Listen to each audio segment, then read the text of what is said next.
Bonjour, bonsoir à tous et bienvenue dans ce vlog sur mes attentes par rapport au film le plus attendu de l'année, voire même de tous les temps. Star Wars The Force Awakens, ou Le Réveil de la Force en français, pour une fois que la traduction n'est pas si dégueulasse que ça. Bon, ça va, pour les Star Wars, on a eu de la chance sur les traductions. Septième film de la franchise Star Wars, donc réalisé par Jeffrey Jacob Abrams, un réalisateur dont on va parler un peu dans ce vlog, et toujours avec George Lucas en producteur exécutif, si je dis pas de bêtises. Du coup, le film sortira. Alors, actuellement, j'enregistre ce vlog le dimanche, je sais plus combien, soit une semaine et demie avant la sortie du film. Donc, en gros, lorsque vous verrez cette vidéo, le film sortira dans une semaine. À peu de choses près. Donc, si vous voulez mon avis rapide sur Star Wars, je pense que sans le nombre d'un doute, vous avez compris que je suis un fan de Star Wars, hein. Ça va, j'ai bien grandi avec la trilogie de George Lucas, la trilogie originale. Le premier film que j'ai vu de Star Wars, c'était le premier, c'était La Menace Fantôme, mais j'étais très jeune, c'était quelques années après qu'il soit sorti. Et du coup, bah, c'est là que j'ai eu mes premières impressions avec Star Wars. Et puis j'avais vu le 3 au cinéma quand il était sorti. C'était il y a longtemps, je veux dire, j'étais tout petit, j'avais même pas 10 ans quand j'avais vu ça, donc tous les souvenirs de ce moment-là, ils sont un petit peu perdus dans ma tête. En même temps j'avais fait connaissance avec le Seigneur des Anneaux, donc ça a été une époque assez mouvementée, disons, au niveau souvenir de cinéma.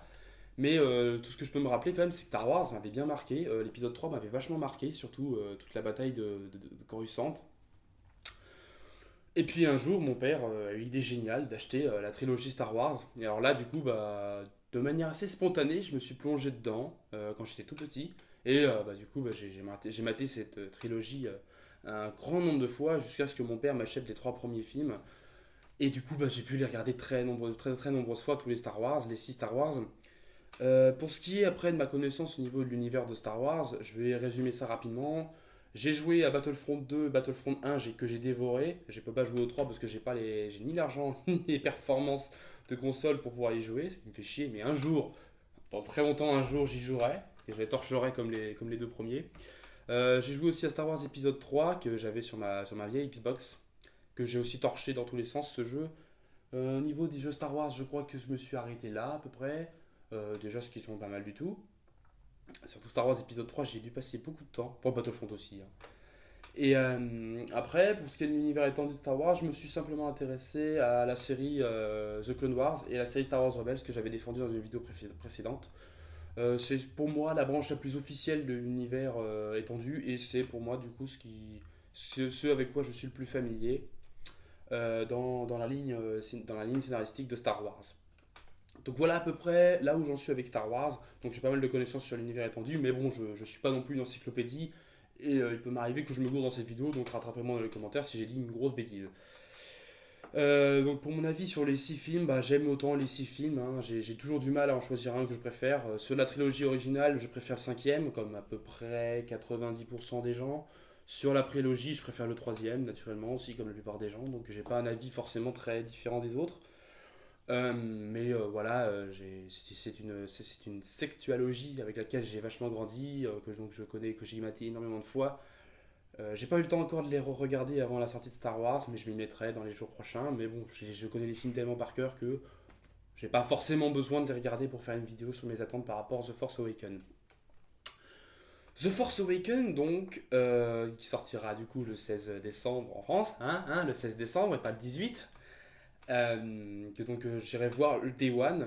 J'ai pas pu réussir à avoir de place pour l'avant-première parce que disons que ça a été c'est déjà un bordel monstre pour donner mes places. J'ai réussi à avoir ma place pour le jour J en 3D, donc le soir même. Donc attendez-vous en gros à ce que le vlog sorte le 17 au matin, hein.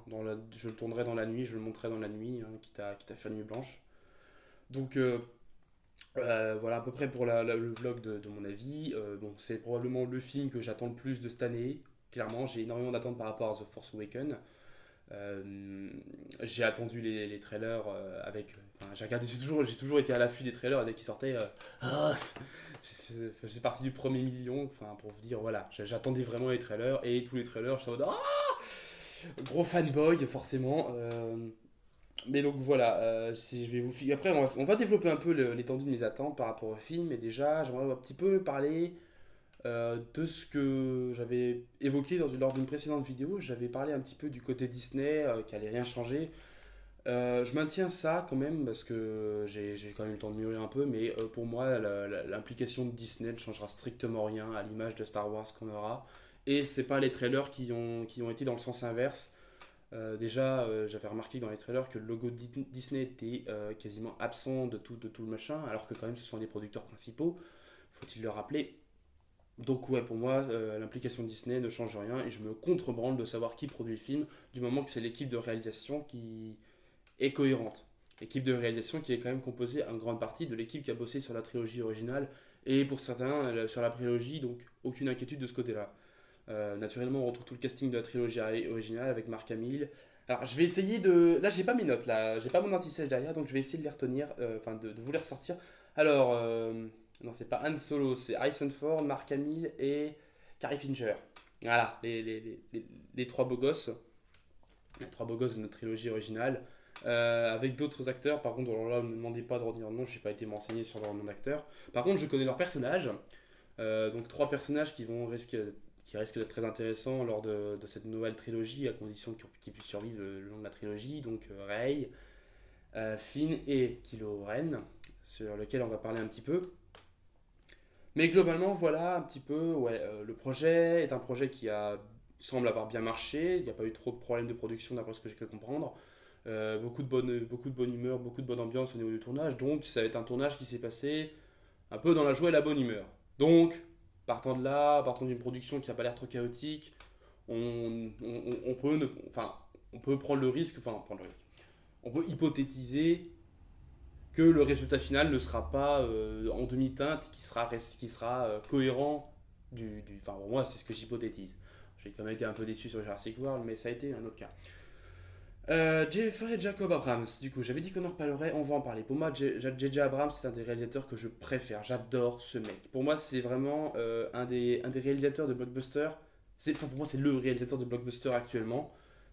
Et pour cause, il a réalisé beaucoup de projets dont je suis absolument fan. Déjà, Jeffrey Jacob Abrams, donc J.J. Abrams, a été le créateur de la meilleure série de tous les temps pour moi, Lost, les disparus. J'adore cette série. Je la trouve parfaite. Je veux dire, voilà, c'est une série exceptionnelle et je défendrai bec et ongle cette série parce que pour moi, ça a été. C'est incroyable tellement cette série est géniale, passionnante, envoûtante, dramatique. Enfin, j'ai pas l'habitude de porter les casquettes, c'est pas drôle. Mais voilà. J.J. Abrams aussi, donc, a été le réalisateur. Il a réalisé à ce jour, si on exclut le réveil de la force, il a réalisé à ce jour 4 longs métrages. Euh, Mission Impossible 3, qui est le seul que j'ai pas vu de lui. Super 8, que j'avais vraiment trouvé très touchant, très, très intéressant. Joli clin d'œil à Romero et à Spielberg, deux réalisateurs que j'adore, donc ça me met en confiance. Et les deux reboots de la saga Star Trek. Premier Star Trek en 2009. Reboot que j'avais trouvé vraiment bien. Après, ouais, pareil, mais ma vie, tout le monde, il manquait un petit plus. Et Star Trek Into Darkness oh, que je vénère littéralement ce film, j'adore ça. Mon préféré des 12 Star Trek, pour situer l'idée. Et Benedict Cumberbatch, voilà, J.J. Abrams, voilà. Producteur aussi sur un de mes films préférés, enfin un quatrième film préféré, je crois. Cloverfield, qui est le film parmi tous mes posters que je préfère. Cloverfield, pour moi, un des films les plus ambitieux de la décennie 2000-2010. Un des films les plus ambitieux, un film de monstres vraiment novateur, des tas d'idées de mise en scène. Donc, et pour moi qui adore les films de monstres, hein, donc. Ah bah dis donc, c'est un peu du porno pour moi, quoi! Globalement. Donc, ouais, J.J. Abrams, un réalisateur sur lequel que j'adore et j'adore toutes les idées qu'il a. Je suis énormément ce qu'il fait. J'ai commencé un petit peu à regarder Alias ces derniers temps. C'est une série qui est très intéressante. Donc j'adore J.J. Abrams, mais vraiment beaucoup. Plus que la moyenne, quoi. C'est vraiment un de mes réalisateurs préférés et c'est mon gros réalisateur de blockbuster actuellement que j'adore. Donc de le voir actuellement sur un des films les plus ambitieux de la décennie 2010-2020, c'est potentiellement quelque chose d'exceptionnel. Donc Manifestement, il a bien compris le coche. J.J. Abrams, c'est un réalisateur qui adore Star Wars aussi. Parmi ses films, il y a quand même pas mal de références. La plus connue étant dans Star Trek Premier du nom, dans son reboot de Star Trek, où pendant l'essai du Kobayashi Maru, si vous regardez bien, normalement on peut voir un R2D2 parmi les débris des vaisseaux Klingons. Donc voilà, le gars, il aime Star Wars. Hein. Y a pas, là-dessus, il n'y a pas de souci. Après, c'est vrai que Colin Trevorrow aussi était un grand fan de Jurassic Park, et pourtant ça m'a pas empêché d'avoir un film en demi-teinte là-dessus. Mais bon, sur Star Wars, j'ai pleinement confiance en ce que J.J. Abrams va nous apporter. Après, donc au niveau du scénario, je suis pas allé trop me renseigner sur le film de peur de me faire spoiler, parce que ce genre de truc, la moindre info est à l'affût, et on peut très facilement aller au spoiler. Donc du coup, je me suis juste contenté des trailers et des quelques petites informations à droite à gauche, des petits historiques sur les personnages. Je suis pas allé plus loin, je suis pas allé fouiller dans le scénario, donc j'ai pas trop. Enfin, j'ai dit deux trois hypothèses dans ma tête, mais je sais pas exactement ce qui va se passer. Je préfère garder la surprise pour le moment, découvrir le film en même temps que de nombreux spectateurs. Donc ouais, là-dessus, vous pouvez connaître le scénario, mais je n'irai pas me renseigner là-dessus, hein, donc ça sert à rien de me dire ah, tu penses quoi de ça, tu penses quoi de ça au niveau du scénario. Moi, c'est noir complet, je veux découvrir le film. Donc pas spécialement attentif, j'ai des attentes au niveau du scénario, hein, des attentes en termes de dramaturgie, parce que bon, Star Wars c'est quand même une saga qui est très, très sombre au final, avec quelques petites vannes marrantes de temps à autre, mais la recette de tout blockbuster, sauf que là, avec un aspect très sombre. Ce que j'adore dans les Star Wars, excusez-moi, c'est l'euro, le fail. Niveau des personnages, du coup, on a trois personnages qui vont être assez intéressants, qui vont être représentatifs de cette nouvelle trilogie, probablement. Donc, on a Kylo Ren, le seigneur noir des Sith, qui est présenté dans les bandes annonces. On a Rey, qui semble être une espèce de mélange entre Han Solo et Leia, justement, probablement la fille des deux, je ne sais pas. Et Finn, qui est donc un black, un Jedi black, qui a été présenté qui ont été tous les trois présentés dans les trailers, nommés dans les trailers. On va réagir un petit peu contre ces personnages. Commençons par le personnage qui est un des enfin, le personnage qui suscite peut-être le moins de débats houleux sur l'internet. Rey, oh bah, pas spécialement beaucoup d'attentes par rapport à ce personnage. Probablement un personnage important, représentatif. C'est probablement le Skywalker qui serait intéressant. Je trouve ça assez couillu d'avoir donné un rôle aussi important à un personnage féminin, parce qu'elle semble beaucoup plus importante que Padmé ou Layla. Hein, vous m'excusez, je suis pas spécialement misogyne, mais elle a l'air d'être beaucoup mise en avant dans les trailers. Un rôle très important, donc le film semble reposer sur ses épaules. Alors, ouais, pourquoi pas. Écoutez, j'ai pas spécialement d'a priori quant à ce personnage. J'attends de voir qu'est-ce que J. Abrams nous réserve en termes d'idées. Mais manifestement, de ce que les trailers nous montrent, c'est pas spécialement une Jedi. Finn, donc du coup, premier personnage à avoir apparu dans les trailers, dont l'apparition a fait réagir les racistes. Ouais, il disait c'est pas normal que la première chose qu'on voit de Star Wars 7 c'est un black. Bah, je vous dis, hé les gars, évolution des mentalités. Alors, j'avais eu une discussion avec des amis quelques jours auparavant, et ils me disaient qu'ils trouvaient l'acteur pas spécialement charismatique. Alors là-dessus, je disais, bah ouais, mais non, enfin, il a l'air de remplir son rôle. Après, c'est vrai que effectivement, c'est pas un acteur qui a l'air très charismatique, mais je me fais pas d'a priori sur ce personnage parce que je sais pas du tout quoi penser de lui. Mais pour l'instant, j'ai pas de raison de lui jeter la pierre. Il avait l'air dans son rôle. Donc, moi, j'attends de voir. Aussi, un autre truc qui m'a surpris, c'est qu'ils m'ont dit, mes potes m'avaient dit, ça me fait chier que les trailers aient révélé que ce soit un Jedi. Alors, déjà, c'est pas le premier Jedi noir qu'on va avoir, parce que Mace Windu était lui un personnage assez important de l'ordre Jedi et était noir, donc campé par Samuel L. Jackson. Donc, j'ai pas spécialement compris pourquoi réagir là-dessus, ça me paraît normal. Il n'y a pas de raison qu'il n'y ait pas de noir dans Star Wars, donc wait and see pour ça. Et le personnage sur lequel probablement j'ai le plus d'attentes, et peut-être beaucoup de personnes aussi, c'est Kylo Ren, naturellement, le Seigneur Noir des Sith. Deux hypothèses, je compte deux hypothèses pour Kylo Ren. Soit c'est un inquisiteur formé par l'empereur dans la Ligue des Inquisiteurs. Alors, les Inquisiteurs, pour ceux si vous ne savez pas, ça fait partie de l'univers étendu de Star Wars. Et ce sont des demi-sith, on va dire, ouais, des demi-sith chargé de traquer toutes les personnes sensibles à la force ou les Jedi survivants à l'ordre 66, de les traquer et de les tuer ou de les capturer afin de trouver d'autres rebelles.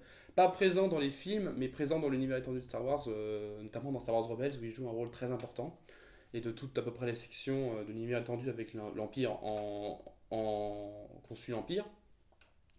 Soit donc c'était un inquisiteur du coup qui s'est retrouvé numéro un à la suite de la mort de l'empereur et de Dark Vador, soit c'est un apprenti de Dark Vador ou de l'empereur, l'un des deux peut avoir l'apprenti, parce que par exemple l'empereur pouvait largement prévoir, vu que l'empereur on a appris que c'était un maître de l'anticipation et un maître de la patience, il est largement possible que l'empereur ait pu prévoir la future défection de Vador quant à son fils Luke Skywalker et former un nouvel apprenti bien plus puissant. Ou inversement, ça peut être Dark Vador aussi qui peut avoir formé un apprenti sur son temps libre, disons, quand il n'est pas occupé à traquer les rebelles dans toute la galaxie. Donc soit un apprenti, soit un ancien inquisiteur, ça peut être aussi un inquisiteur formé par Dark Vador. Hein. Mais voilà, donc à peu près mes hypothèses elles sont placées là. Au niveau de son design, je trouve que son design a été très bien réfléchi et on va détailler un peu ce point-là parce que c'est très important pour moi parce que le design des Sith est une des choses les plus importantes de Star Wars puisque le Sith doit avoir la classe. Peu importe de la manière dont il a la classe, le Sith. Que ce soit Dark Maul, Dark Sidious, Dark Vador, quasiment Grievous, car c'est quasiment un seigneur noir des Sith. C'est bon, c'est pas un Sith. Il n'a aucune maîtrise de la force, mais c'est un guerrier et c'est un tueur de Jedi. Donc on peut facilement le ranger dans la catégorie des seigneurs noirs. Puis même le comte Dooku, campé par Christopher Lee. Oui, Christopher Lee.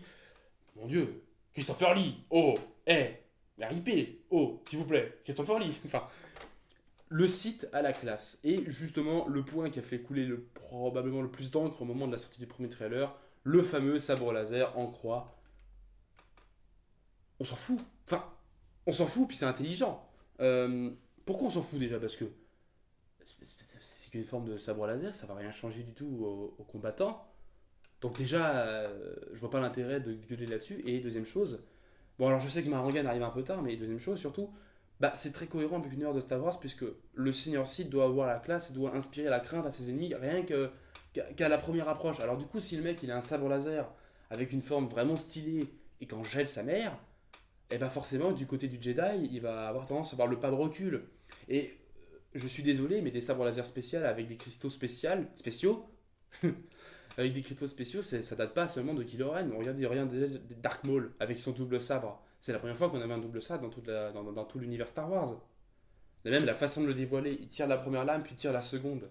Ça veut dire, voilà, c'est justement toute la démarche de Kylo Ren est reprise de ce personnage-là, de Dark Maul. Pareil, même le comte Dooku avec le manche de son sabre qui est arrondi, qui donne du coup une façon très spéciale de tenir son sabre. Dark Sidious avec sa lame extrêmement longue, qui est capable de donner des stocks mortels. En fait, le seul qui un peu est exception à cette règle, c'est Dark Vador. Mais Dark Vador, c'est lui-même qui est classe, parce que déjà, il a le fameux bruit du respirateur qui en jette la classe par son allure seigneurale. Donc voilà, Général Grievous, lui, ses sabres laser sont les sabres laser qu'il a récupérés de Jedi qu'il a tués. Donc au niveau de l'armement des Jedi, des seigneurs Sith, il faut que ça pose la classe. Et Kylo Ren emboîte largement le pas à tout ce qui a été fait en termes de seigneur Sith officiel avant lui. Donc aucun souci de ce point de vue-là. Le personnage a l'air tout à fait maléfique, tout à fait un seigneur noir des Sith vraiment, hein, tel qu'on l'imagine. Donc aucun souci à ce niveau-là. Je pense que Kylo Ren va envoyer du steak. Et j'ai vraiment hâte de voir un petit peu qu'est-ce qu'on va avoir. Qu'est-ce qu'on va avoir comme surprise? Parce que les méchants chez J.J. Abrams sont un point très essentiel. Donc, voilà. J'ai beaucoup d'espoir fondé en Kylo Ren. Est-ce qu'il va nous épater? Un autre point sur lequel je voudrais revenir aussi, c'est toutes les personnes qui disent que Kylo Ren serait Luke. Non. Je suis désolé, je vais vous contredire tout de suite. C'est pas parce que Luke semble être. Enfin, le personnage de Mark Hamill semble être absent des trailers qu'il est absent du film. Déjà pour plusieurs raisons. Déjà, il est possible que Luke soit peut-être un peu plus occupé à former des chevaliers Jedi que de devoir lutter face à l'Empire. Parce que bon, quand même, au moment de la fin de l'épisode 6, on a un seul chevalier Jedi dans toute la galaxie, quoi. Étant donné que Yoda, Obi-Wan sont morts, et probablement tous les Jedi qui ont permis à la fondation de la rébellion sont probablement tous décédés aussi ou portés disparus. Donc ouais, concrètement, il est peut-être un peu urgent pour Luke, s'il veut pouvoir assurer une lutte contre l'Empire et réussir à rétablir une république, il paraît important d'essayer de reformer des chevaliers Jedi. Et peut-être que Finn a été un apprenti de Mark Hamill, enfin de Luke Skywalker, d'une. Et de deux, bah non, il n'est pas complètement absent des trailers. Vous oubliez que sur un des trailers, il y a eu un plan où on voit un homme avec, comment on appelle ça, une espèce de poncho qui met une main métallique sur R2D2. Et je vous rappelle que Luke s'est fait couper un bras par Dark Vador, hein, au épisode 5. Donc il est très fort probable que ce soit justement le personnage de Mark Hamill. Et enfin, je pense que le fait qu'il ne soit pas montré dans les trailers, euh, il y a anguille sous roche, il doit y avoir quelque chose peut-être qui lui est arrivé à un événement, qu'il est obligé de porter lui aussi un masque, un respirateur, quelque chose comme ça. Donc moi, je trouve ça intéressant et justement, ça permet de garder un gros effet de surprise. Et sur ce sur quoi les trailers ont réussi à bien gérer leur coup, puisqu'ils n'ont montré quasiment que des images, mais pas trop d'éléments de scénario. Alors après, il y a pas beaucoup d'éléments de scénario, effectivement, beaucoup ont reproché ça au trailer, pas moi personnellement, parce que j'aimerais bien, justement, j'ai hâte de tout découvrir d'un seul trait. Et c'est mieux que le trailer de Batman versus Superman qui a spoilé l'intégralité du film.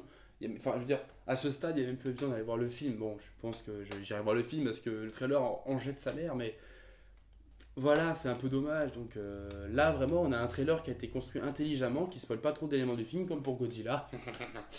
Euh, donc, euh, donc wait and see, voilà. Je n'ai que ça à dire au niveau de ce que je pense de la campagne de publicité. Trouve que la campagne était très réussie. Ouais, petit clin d'œil pour l'espèce de nouveau droïde. Oh, il a l'air mignon, il a l'air mignon. Enfin, ouais, mignon, c'est ça. Ça me fait repenser à un truc sur Nangag. Ce droïde, en fait, c'est l'accouplement entre l'étoile de la mort et R2D2. C'est une connerie, il faudrait que vous ayez voir ce Nangag si vous avez la foi. Donc ce petit droïde rond, enfin rond avec son espèce de tête d'astromécano, ça a l'air mignon. Après, ça implique que se faire ce droïde, ça implique qu'il va falloir mettre à jour les formes de vaisseaux pour faire rentrer ce droïde. Ouais, ça, mais voilà, il a l'air assez. Il y a eu de l'effort, il y a eu de l'effort de recherche là-dessus. Je pense aussi qu'on va avoir pas mal de races d'aliens qui n'étaient pas présentes ni dans l'univers étendu, c'est-à-dire Clone Wars et Rebels, ni des nouveaux races d'extraterrestres. Après, voilà, je vous dis. Après, sinon, il faudrait que je fasse un truc sur je réagis chaque image par chaque image, mais j'ai pas spécialement envie de faire ça. Enfin, j'avais envie de le faire au début, mais j'ai faute de temps et faute d'envie, j'ai pas spécialement envie de le faire. Mais concrètement, il y a peu de choses que je trouve à redire. Je réfléchis, non. Là, pour l'instant, il n'y a rien qui me revient à redire. J'adore quand même toute la refonte du design impérial. J'avais déjà adoré le design des Stormtroopers lors du premier trailer qui faisait tellement d'upstep selon moi. Je me suis dit putain merde, ouais, Wouah. Le design du nouveau Stormtrooper, je trouve qu'il a été. Il est. Curieusement, ça fait. Je vais la réflexion tout à l'heure. Je trouve qu'il est plus il est plus guerrier déjà ce nouveau design, dans le sens où ils ressemblent moins à des pingouins qui ont trop de mal à viser quoi. Donc déjà ils ont l'air un peu plus de soldats impériaux plutôt que ressembler à des espèces de, de foire. Enfin jamais, non, le déguisement de Stormtrooper de base n'est pas un déguisement de foire, mais clairement l'armure est pas du tout pratique à porter. Là ça a l'air déjà un peu plus un design un peu plus guerrier et un peu mieux pensé, donc ouais. Et toute la refonte du design impérial aussi, qui a l'air beaucoup plus belle comparée à ceux de la trilogie originale, qui était vraiment carré et tout. Là, ils ont arrondi un petit peu les formes, rendu par exemple les TIE, ils ont l'air un peu plus guerriers, enfin un peu plus stratégiquement pensés. Donc il y a l'air eu d'avoir de l'idée et l'Empire a l'air d'avoir pris une bonne tête de méchant, enfin une bonne tête de faction dangereuse avec de l'équipement qui semble être à la pointe de la technologie depuis la destruction de l'étoile de la mort. Donc là-dessus, ouais, j'adore toute la refonte du design qu'il y a eu. Je trouvais que ça manquait justement de ce côté-là. Après, les rebelles semblent avoir gardé à peu près le même type de design. Dommage. J'aurais bien aimé que par exemple les X-Wing soient refondus sur des vaisseaux un peu plus futuristes, étant donné que je pense manifestement que la victoire de la rébellion sur l'empereur et la mort de l'empereur offriront un peu plus de partisans et du coup de moyens financiers. Je pensais justement, mais pas spécialement. Donc ouais, peut-être. Wow, wait and see. Après bon, ça ne nous changera pas ça ne manquera pas de voir un X-wing, le bon vieux X-wing des temps anciens. Donc voilà, je pense avoir clairement dit que j'ai beaucoup de choses à attendre de Star Wars. Ah, ça fait 30 minutes que je parle. J'attends beaucoup de choses de Star Wars. C'est une saga cinématographique que j'aime énormément. Et j'ai vraiment hâte de voir ce que la nouvelle trilogie, tout ce que la nouvelle trilogie va apporter à l'univers de George Lucas. En tout cas, sachez pour moi que c'est un film sur lequel je suis particulièrement confiant. Je pense pas avoir la déception le jour J, et tant pis pour moi si je serais déçu, mais je suis beaucoup plus confiant que sur Jurassic World. C'est un des films sur lequel j'ai une très grande confiance. Alors, peut-être une confiance aussi qui m'aveugle, hein, peut-être que je vois pas les problèmes évidents du film, mais pour l'instant je pars vraiment d'une très grosse confiance. Je pense que ce film sera vraiment à la hauteur de ce que nous ont promis les trailers. Du moins, je l'espère franchement. Donc j'espère qu'on n'aura pas de comic relief énervant. De toute façon, je crois qu'il n'y aura que ces 3 PO comme comic relief. Peut-être le petit robot, le petit droïde dont on a parlé, mais voilà. À mon avis, ça sortira pas des grands sentiers battus de Star Wars. Il n'y aura pas de trucs qui vont complètement briser la cohérence de l'univers. Donc moi, voilà, j'attends très fermement ce film. Et je soutiens à fond tous les projets de J.J. Abrams. J'attends beaucoup Star Trek 3, même s'il n'est plus réalisateur, je crois qu'il est producteur quand même. Donc j'attends beaucoup le troisième reboot de Star Trek. Voilà, J.J. Abrams, un des meilleurs réalisateurs de notre décennie. Et j'attends Star Wars comme un petit fifou, comme un petit fan, comme un petit pecno. Voilà, je serai habillé comme ça le jour du film. Et puis voilà. Bon, j'ai beaucoup parlé, j'ai beaucoup raconté ma vie. Sur ce, je vous laisse et je vous dis rendez-vous le 16 au soir. Salut!